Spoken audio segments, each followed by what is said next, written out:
Great to see everyone. And I'm very glad that most people, this is just a sock parade about how many company stocks can be displayed at one time. So usually when I speak to Noah, there's a bit of Chainalysis in there, but not today. I thought today I should represent, so we got financing.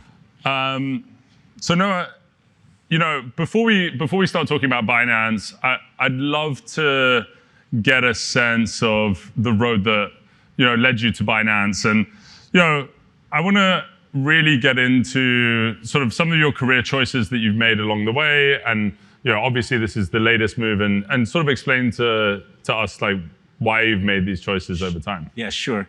So I think of this as chapter 3 or maybe 3.1. Very briefly. So first chapter 1 was government service, clerkship, was a federal prosecutor across the river in Brooklyn from 99 to 04. Actually, we were talking backstage with some agents. It's so dated that the tools of the trade have completely changed. We're talking about pagers, and some of the people back there had sort of no concept that pagers were once sort of the tools of drug dealers. Post federal prosecutor, I was a DEA, the division counsel here in the New York office. And so it was about a decade of government service altogether, really 3 of the best jobs I could have, and set me up for what was chapter 2, which was almost 14-year stint at Morgan Stanley, where a former colleague of mine had asked me to come and create an internal investigations unit that was completely independent from the regular legal unit. And I remember doing that, or making that decision, which, I'll be honest, was somewhat motivated by finances. But also people were saying, aren't you going to miss the excitement of doing the narcotics cases, organized crime cases? And you find that if you are dealing with an employee base of 65, 70,000, and you hire from the human race, you are going to have every type of misconduct you can imagine. And so it was very quickly that there was plenty of excitement at Morgan Stanley. So did that, the Special Investigations Unit for about 6 years, and then the last 6 years, 6.5 years, did the financial crimes work. And through the financial crimes work, had exposure to crypto. And that's when I sort of heard the siren song, like many people in this room, became convinced that this was an incredibly important part of the future, and then had the opportunity to go over to Gemini, work with Tyler and Cameron, first as the CCO there, and then they gave me an absolutely phenomenal opportunity to become the COO and be on the business side and operations side, which was incredibly valuable. In addition to being sort of exciting and learning new skills, it has really, having that experience and now back on compliance, really set me up in terms of perspective. I'll confess, it didn't take me long once I was on the COO side to start complaining to legal compliance. Why can't this account be approved? Why can't we do this? Why can't we do that in this jurisdiction? Really, sort of, it was very quick that I changed my spots on that. And then finally, coming to Binance, which I just joined about a little less than 3 months ago, Tyler and Cameron and I had been talking about me doing something else for some time. I had heard that Binance was looking for a CCO. To me, that was among the most challenging opportunities in compliance, not just in crypto, but across crypto and traditional financial services. And so the opportunity to sort of talk to CZ about coming over and taking that role was something that I felt from a career perspective just too good to pass up. And a testament to sort of Tyler and Cameron and our relationship there. I mean, this was a conversation that I had with them too before leaving Gemini about whether or not this made sense. We all agreed it would be a great opportunity. So here I am. Awesome. And I think that you've obviously been on the business side, and just to give people a sense of Binance's business. I know that everyone's heard of Binance, but can you talk a little bit about how you track the success of Binance's business? Like, what are the metrics that matter for Binance? Yeah, so I mean, metrics that matter for compliance, obviously a little different from the business, but just to give you a sense of the scope of the business. For 2022, called it 120 million registered users. daily trading volume of about 65 billion a day, which is just, I mean, it's still just mind-boggling to me just how massive the business is. 180 countries. Our VC arm has got 7.5 billion assets under management, so it's probably one of the biggest VCs in crypto, if not the biggest. Some other metrics that are important, just the scale of what we can do. And this, I mean, look, Gemini, absolutely fantastic company, loved it, and a very different beast over here. And one of the things that's been particularly sort of eye-opening to me is just the speed at which we can move. And Binance has over 8,000 employees worldwide, and so the ability to deploy solutions and products is at a scale that's really just tremendous. And your remit at Binance, just curious, so you're the Chief Compliance Officer. Explain to people what that means. But also, I think that you said that it's the most challenging job in compliance. So I'm curious to know how is that different from other jobs in compliance, and how does that also intersect with sort of law enforcement agencies around the world? Yeah. So it's good question. So let me approach it a couple of different ways. So on the one hand, it's a very traditional. Folks in compliance would recognize it as a traditional remit. So making sure that our products and services comply with applicable rules and regulations worldwide. So who are our customers? Having a robust KYC program. What are they doing once they are our customers? So having a robust KYT program and transaction monitoring. And then, of course, all the bells and whistles that regulators would expect. We QA it, we QC it, we audit it, we document it, all the things that a mature function has. I think the two aspects, well, maybe three aspects, which make it a little different and challenging. So one is education. I was listening to the law enforcement panel earlier, and it's just remarkable how sophisticated law enforcement folks are, agents, people who've worked with you, understand the space. There's still a knowledge gap between the law enforcement side of the house and regulators. And to be clear, there are a lot of regulators who've come along, but there's still a tremendous amount of education that needs to be done. So you're not starting with an established knowledge base. Second sort of challenge for crypto generally, but I think I'm safe to say Binance in particular, is just this perception that needs to be combated. So you come in facing off against regulators, and I use face off, by design. I mean, it really shouldn't be face off. I mean, in a better model, you're collaborating with regulators to make a safe space for users and to make sure everything's compliant. It's still a little in the crypto space and a little more adversarial than I would like. It sort of reminds me, again, for those of you who've been in the AML space, sort of post HSBC, in the sort of 2013, when in my mind everybody lost their mind about anti-money laundering, and every conversation with every regulator worldwide was just challenging. So education, and then changing rule book, or non-existing rule book. I think Paul Grewal at Coinbase had a great analogy about it, and I'll sort of butcher it a little bit, but basically, in traditional finance, there are a set of rules. They're hard to follow sometimes, but you know what they are. Here, depending on which regulator you're talking to, the rule book is changing. There might not even be a rule book. They may be applying rules that are somewhere in their head, but they haven't written down. Extremely challenging. And when you think about sort of some of the interactions with different government agencies, it seems to me that there's been a lot of disruption of illicit activity that has actually been possible even in sort of uncertain environments. And maybe help people understand, what is the relationship between Binance and law enforcement agencies on those types of cases? Yeah, so that's probably one of the biggest surprises in my brief time here, is how collaborative we are and proactive with law enforcement. And again, this goes back to the disconnect. The regulators and certain senators and certain media sort of write about Binance as if we're some pirate ship. And yet you talk to agents, prosecutors, law enforcement around the world, and they will attest to how incredibly collaborative we are. So just a couple of metrics. So we responded last year to 47,000 law enforcement requests. Our SLA is 3 days, which we've been told is sort of the quickest in the industry. We have seized this year, or what we've seized, we've helped seize over $100 million. What are we in April already this year?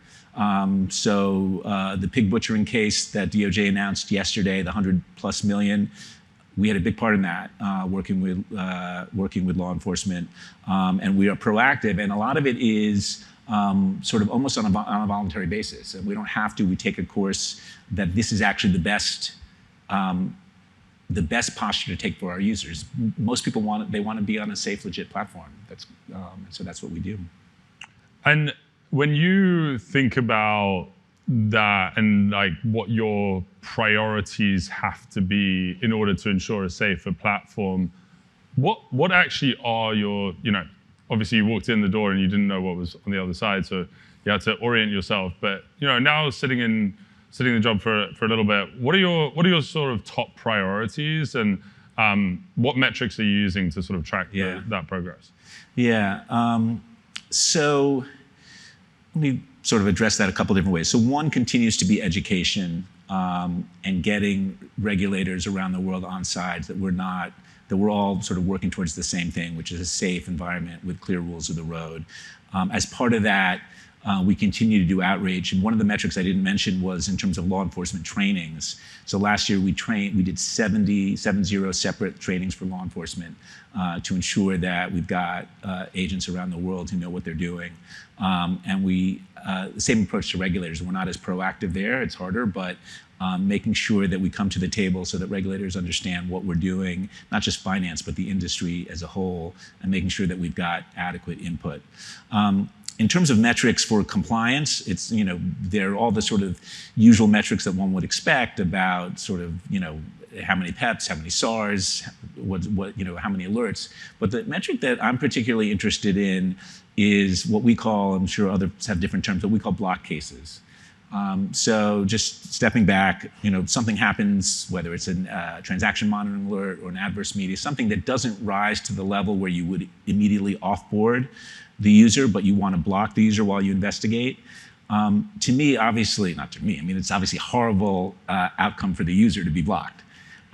So what I'm very curious about is how we can reduce the number of block cases under the theory that you're either on the platform or you're off. If you're on, you can do work. If you're not supposed to be here, we should offboard you. And then the time that we block. I'd still rather block somebody and then unblock them than just offboard them. Traditional finance, I have lots of friends. I haven't been the victim of this yet, but you get your letter from your bank saying, we're sorry, we can no longer service you. You've got 30 days to move your funds. Obviously, terrible user experience. So we only want to do that if, in fact, it's warranted. And when you think about I think it's interesting to see sort of that be different from traditional finance and into crypto. Obviously, the pace of crypto is very different to that of traditional finance. What do you wish you knew? Well, what do you know now that you wish you knew when you first took a compliance job in crypto? Is there something that you feel like you've been? Do it. What? Don't do it. Yeah. But are there some things that actually people should know when they are making a jump from traditional finance into crypto? Yeah.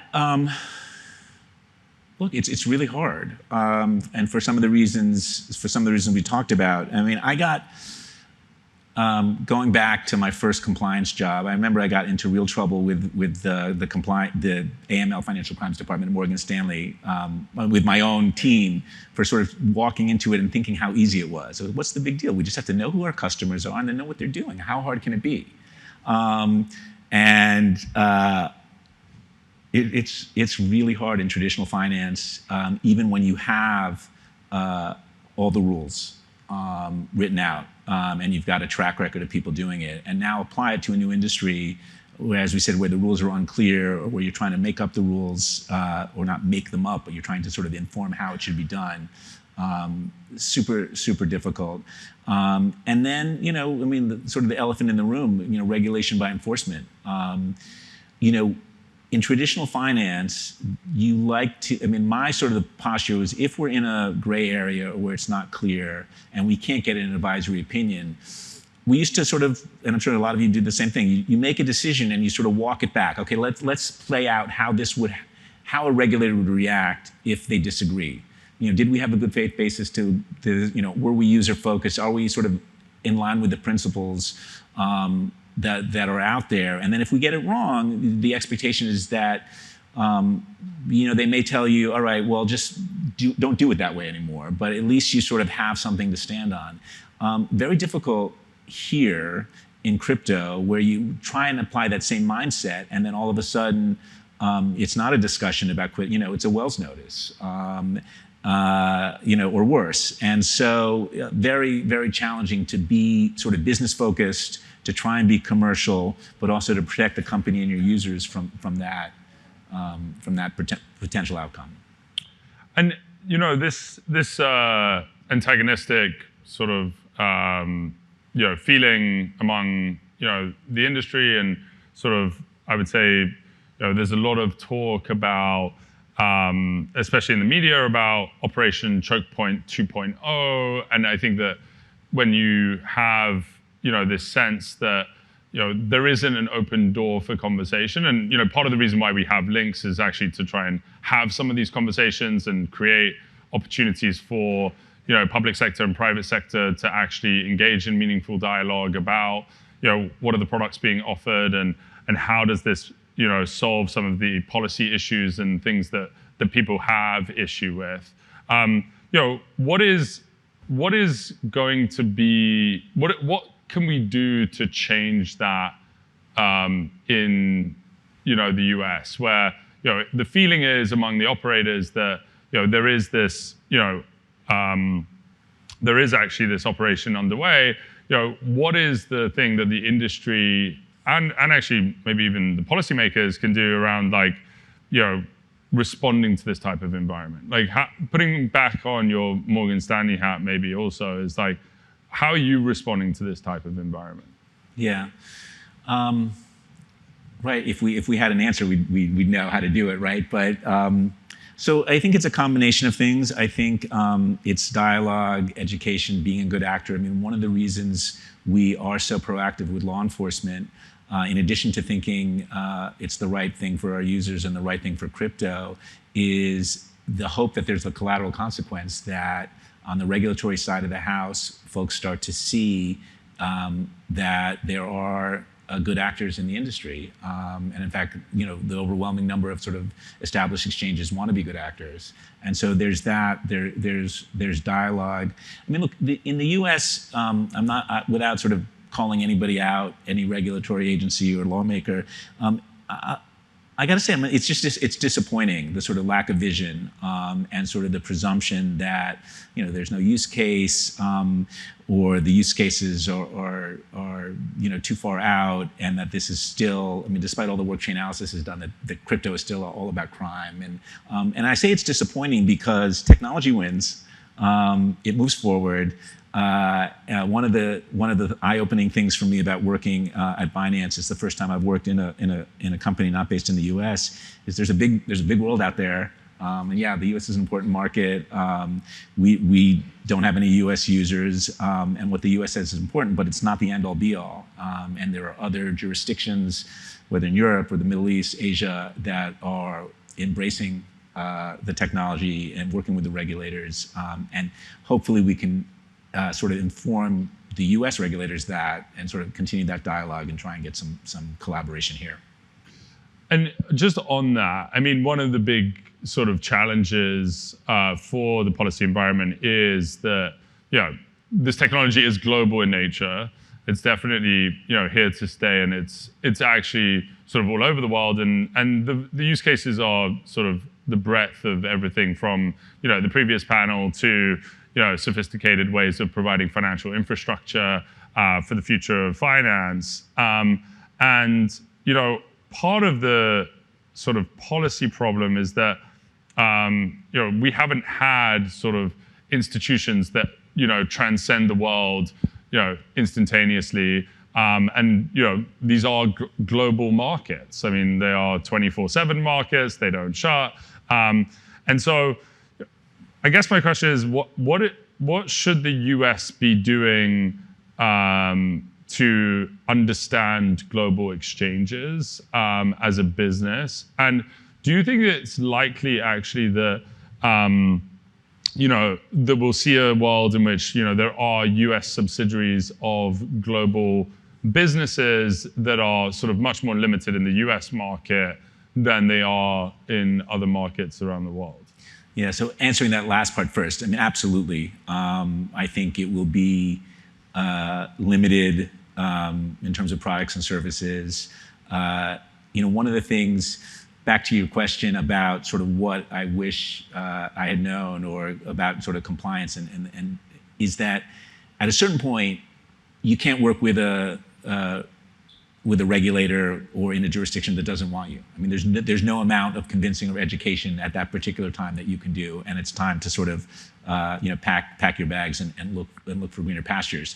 And the U.S. attitude right now, and again, I'm obviously speaking in generalities, makes it such that we want to continue to engage. When I say we, the industry wants to continue to engage and obviously have a footprint here, but at a certain point, it's diminishing returns to have the same argument about whether it's staking or a lending product, and those products might be offered elsewhere, and then there may be a time, which I'm certain there will be a time, when having success in other jurisdictions, you'll be able to bring those products and services back. And so, just on your sort of topic of sort of education and preconceived notions, what is what can be done, especially now with let's say a company like Chainalysis, to actually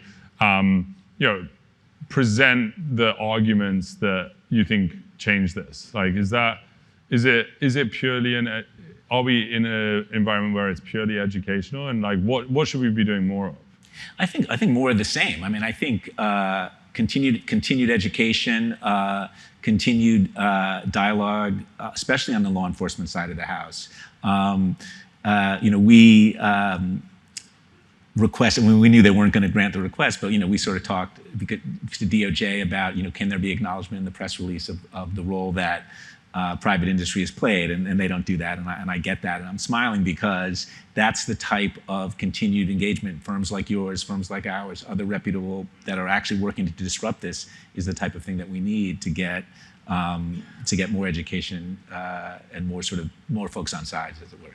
Yeah, I think that from our point of view, we sort of think about cases being solved and funds being disrupted, and I really appreciate that you sharing the metrics and understanding that the collaboration that takes place in order to disrupt illicit activity, and good luck in this new third chapter. It's great to have you back. Thanks, Jonathan. Thank you. Thanks.